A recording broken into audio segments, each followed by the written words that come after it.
Hello students, today we start chapter number 4, heat and temperature.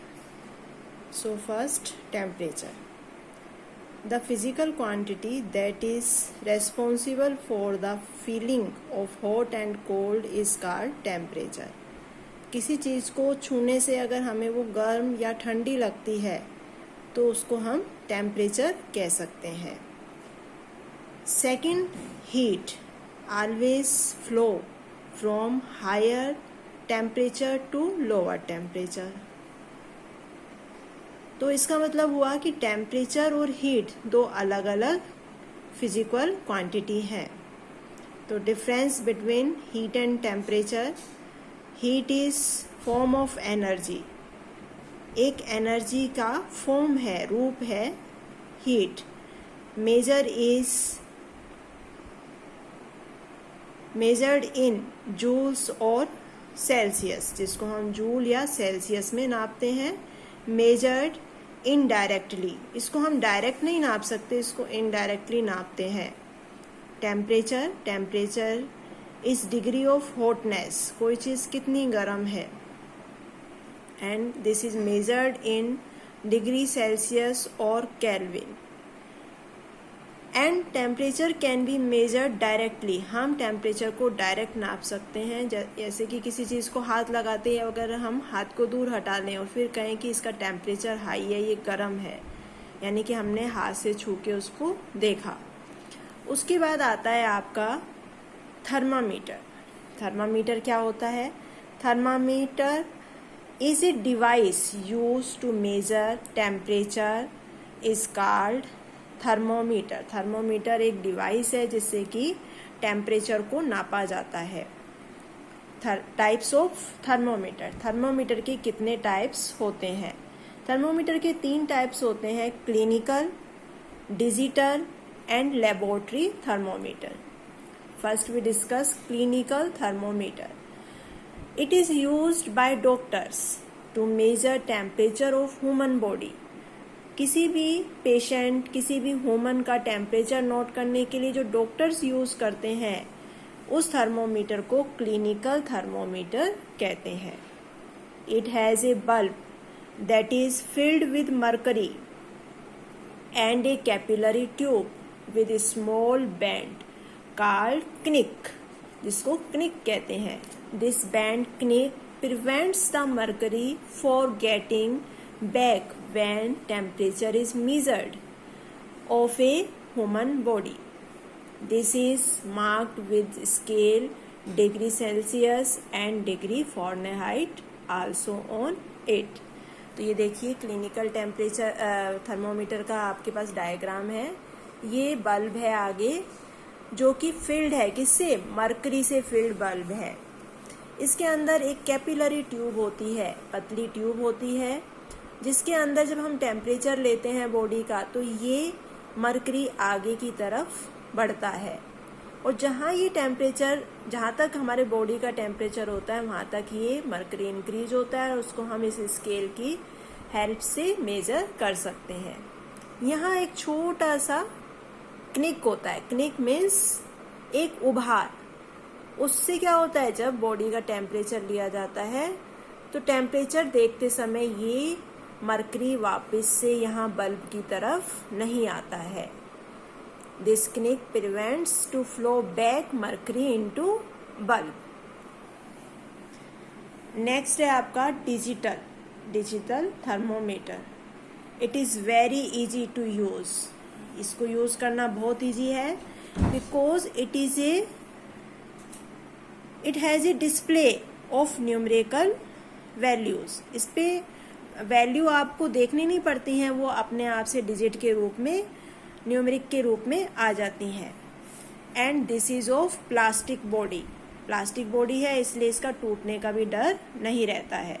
It consist of ए थर्मोसीटर. ये जो थर्मोसीटर है ये sense करता है बॉडी के टेम्परेचर को और इसके ऊपर जो स्केल होता है उसमें हमें पता चल जाता है बॉडी का टेम्परेचर कितना है. So it does not contain mercury and mercury is dangerous to our health. so it is very safe to use and safe for health also.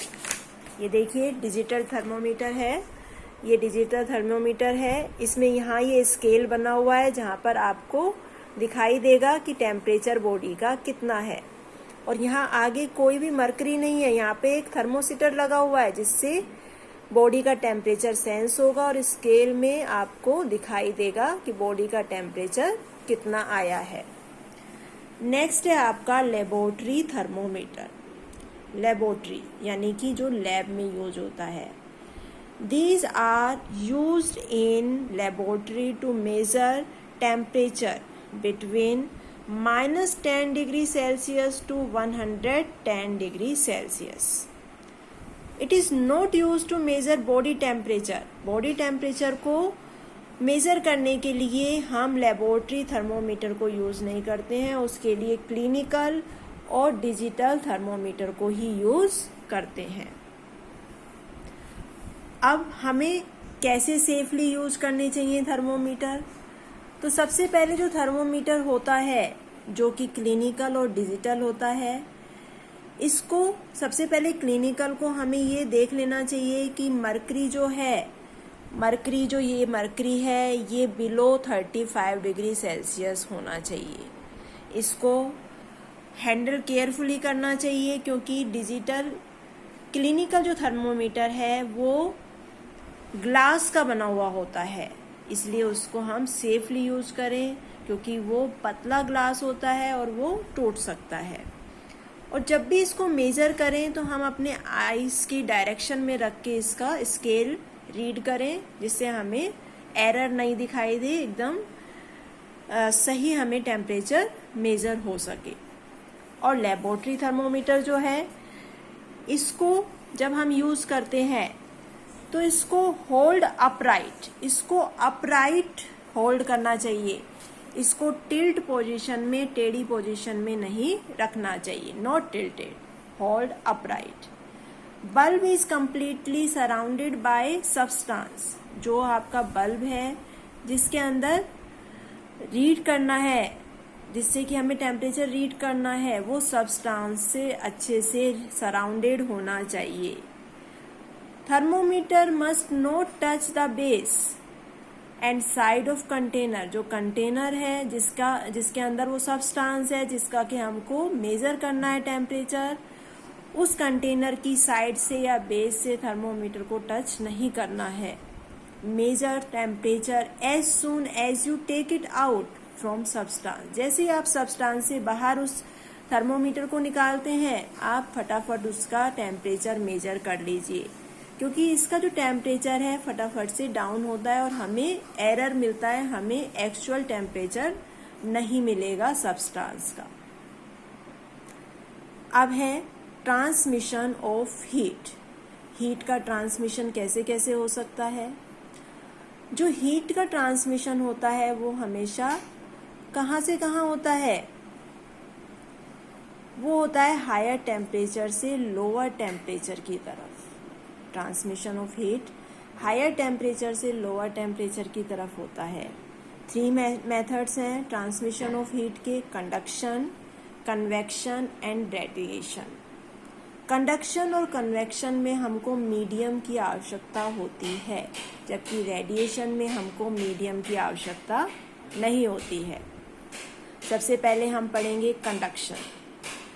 Conduction को हम एक एग्जाम्पल से भी समझ सकते हैं। जैसे आप लोग क्लास में हैं, आपको एक पेपर या एक कोई भी बैग या कोई भी चीज़ फर्स्ट एंड से लास्ट एंड तक पहुंचानी है, यहाँ से यहाँ पहुंचानी है, तो आप बच्चों की एक सीरीज बना दीजिए।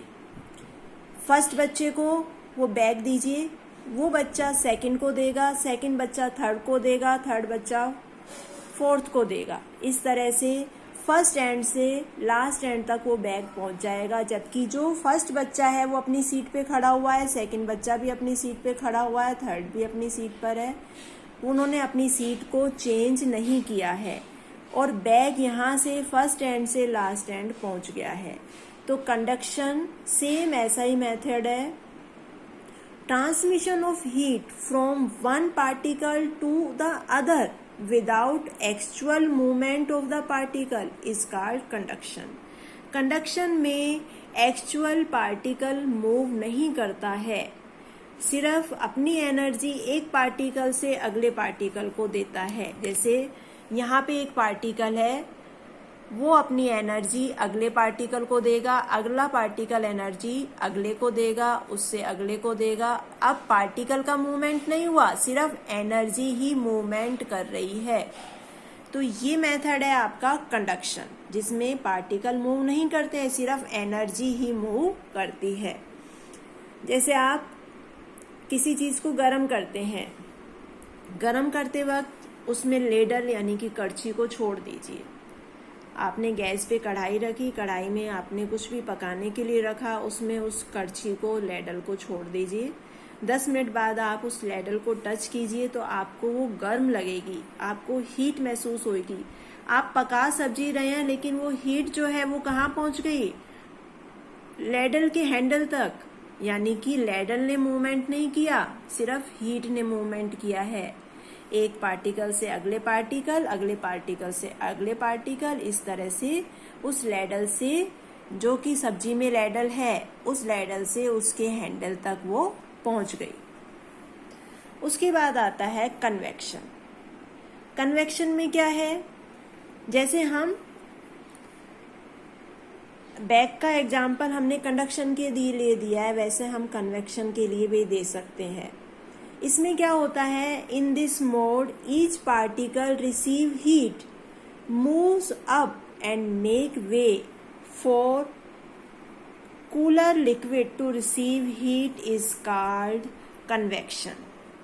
इसमें, इस मोड में हर पार्टिकल हीट को रिसीव करता है, हीट रिसीव करता है और अपनी जगह से हट जाता है और दूसरे पार्टिकल के लिए जगह बना देता है कि वो हीट को रिसीव करे।